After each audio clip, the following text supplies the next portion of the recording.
नमस्कार, देख रहे हैं झकास भारत और मेरा नाम हुआ रविकांत।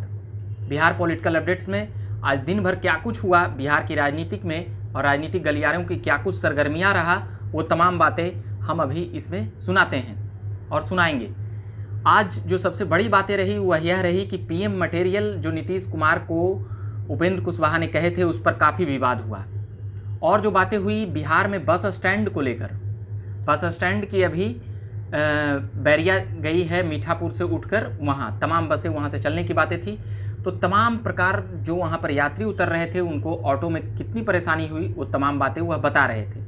उसके बाद फिर जो अभी और भी जो बातें रही वह रही लोक जनशक्ति पार्टी के राष्ट्रीय अध्यक्ष चिराग पासवान के लिए सुरक्षा की मांग को लेकर, क्योंकि उनके दो नेता की हत्या हुई है। उसको लेकर डीजीपी एसके सिंघल से मिलते हुए नजर आए लोक जनशक्ति पार्टी के प्रदेश अध्यक्ष। वो तमाम बातें हम बताएंगे कि उनकी दो नेता कटिहार की एक हत्या हुई थी और एक अनिल उराव की भी एक हत्या हुई थी। तो पहले हम बात कर लेते हैं कि पटना का बस अड्डे का, यानी कि बस स्टैंड का जो नया बस स्टैंड बना है, क्या वहाँ पर तमाम बसों की लगने की व्यवस्था है।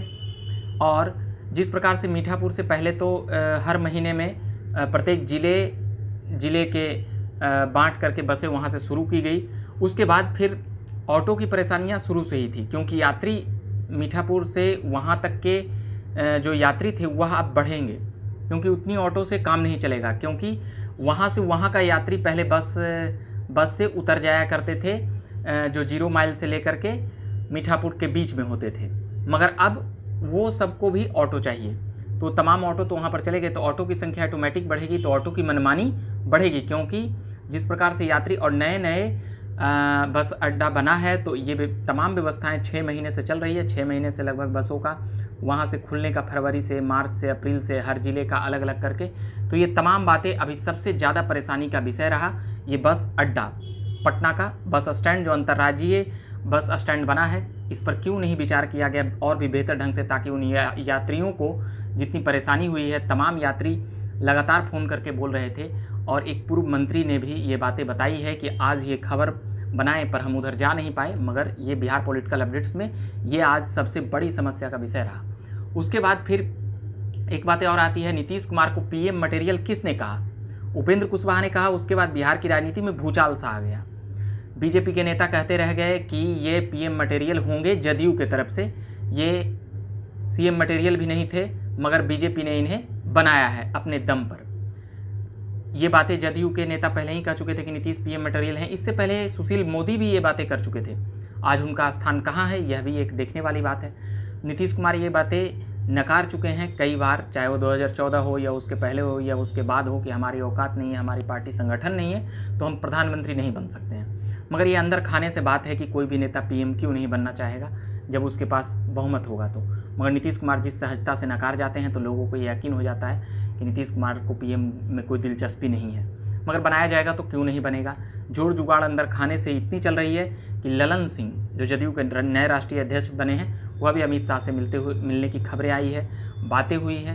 क्या बातें वहाँ पर हुई है। वहीं जातीय जनगणना, ये भी, इस पर भी खूब चर्चाएँ हो रही है। बीजेपी के राष्ट्रीय अध्यक्ष से जदयू के राष्ट्रीय अध्यक्ष जातीय जनगणना को लेकर भी मिलते हुए नजर आए हैं। वहीं तेजस्वी यादव और नीतीश कुमार भी जातीय जनगणना को बिहार में समर्थन करते हुए नजर आए हैं और तमाम बातें भी करते हुए नजर आए हैं।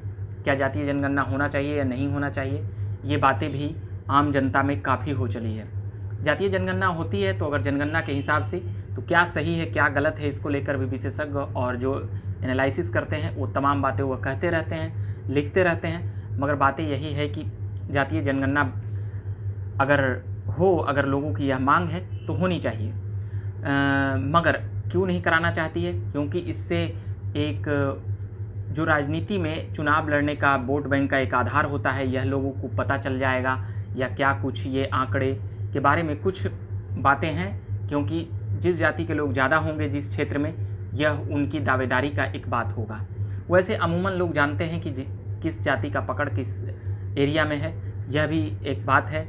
चुनाव लड़ने में को लेकर ज़्यादा असमंजस हो सकता है जिस जाति के लोग, या फिर और भी मतभेद की भी बातें हो सकती हैं। मगर अगड़े पिछड़ी जातियों पर जो बात करने वाले लोग हैं, ये तमाम बातें करते रहते हैं कि हमारी जनसंख्या ज़्यादा है, हमारी जनसंख्या ज़्यादा है। ओबीसी के लोग ज़्यादा हैं, SC ST के लोग ज़्यादा हैं, जनरल के लोग कम हैं, ज़्यादा हैं। इस तरह की अनेक बातें चलते रहती है। इसी को लेकर जातीय जनगणना अभी चर्चा का विषय है। अगर लोगों का यह मांग है, अगर बिहार के मुख्यमंत्री मांग कर रहे हैं और बिहार के विपक्ष के नेता भी मांग कर रहे हैं, तो फिर इस पर केंद्र सरकार को विचार करना चाहिए।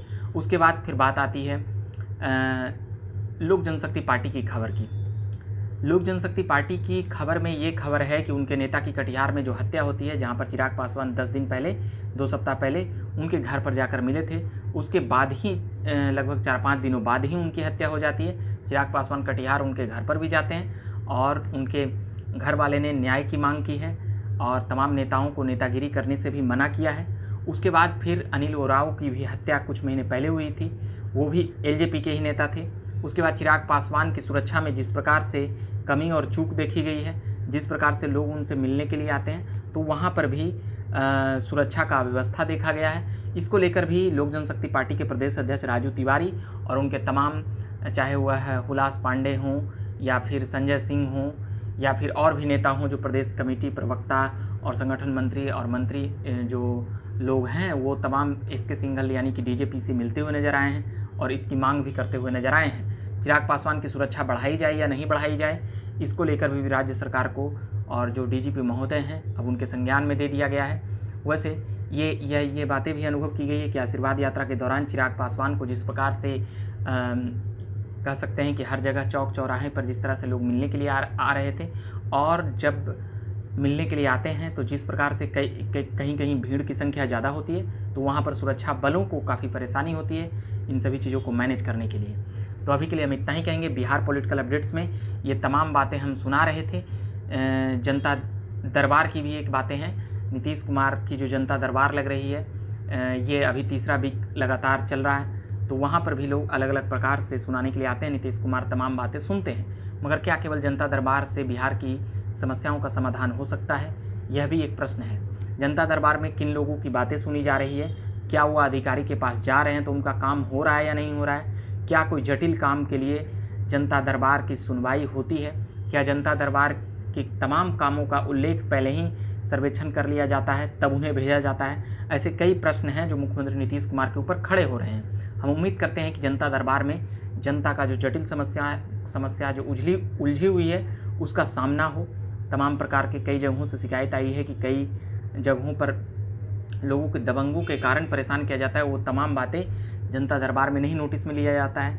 कई जो अभ्यर्थी हैं उन लोगों की मांगे जनता दरबार में अभ्यर्थी भी वहाँ पर जाकर शिकायत करते हैं। तो क्या एक प्रामाणिकता जनता दरबार के लगने की, ये बातें सवाल जनता उठा रही है कि जनता दरबार लगाने की क्या प्रामाणिकता है, क्या उन तमाम आरोपों और तमाम बातों को पहले से ही नहीं सेटिंग वेटिंग कर लिया जाता है तमाम अधिकारी पदाधिकारी या मंत्रालयों द्वारा। ये बातें जनता दरबार के ऊपर लग रही है। मगर फिलहाल जनता दरबार जिस भी प्रकार से लगे, इससे अगर लोगों को फ़ायदा हो रहा है तो ये बहुत ही महत्वपूर्ण है, इसलिए इसकी तारीफ़ की जानी चाहिए मुख्यमंत्री नीतीश कुमार को। मगर और भी समस्याएं हैं, क्या उसको जनता दरबार के द्वारा ही मुख्यमंत्री नीतीश कुमार सुलझा लेंगे? ये तमाम बातें हम बिहार पॉलिटिकल अपडेट्स में अभी कर रहे थे। तमाम बिहार की जो सियासी पारा था प्रधानमंत्री बनाने को लेकर नीतीश कुमार को जो बयान आया है जदयू की तरफ से, उससे BJP खफा है। उसके बाद से ही तमाम तरह की बयानबाजियाँ चल रही है। हम कल फिर शाम को प्रयास करेंगे, जब भी वक्त मिलेगा, पॉलिटिकल अपडेट्स, बिहार की पॉलिटिकल अपडेट्स हम लगातार प्रत्येक दिन सुनाएं। अभी के लिए इतना ही कहेंगे कि आप देख रहे होंगे झकास भारत, तो चैनल को सब्सक्राइब करिएगा और फेसबुक पेज को लाइक करिएगा ताकि आप तक खबरें ज़्यादा जाता रहे। ट्विटर और इंस्टाग्राम पर भी खबरें जाते रहती है, आप उसे भी फॉलो करें, वहाँ पर भी खबरें देखी जा सकती है। मेरा नाम हुआ रविकांत, धन्यवाद।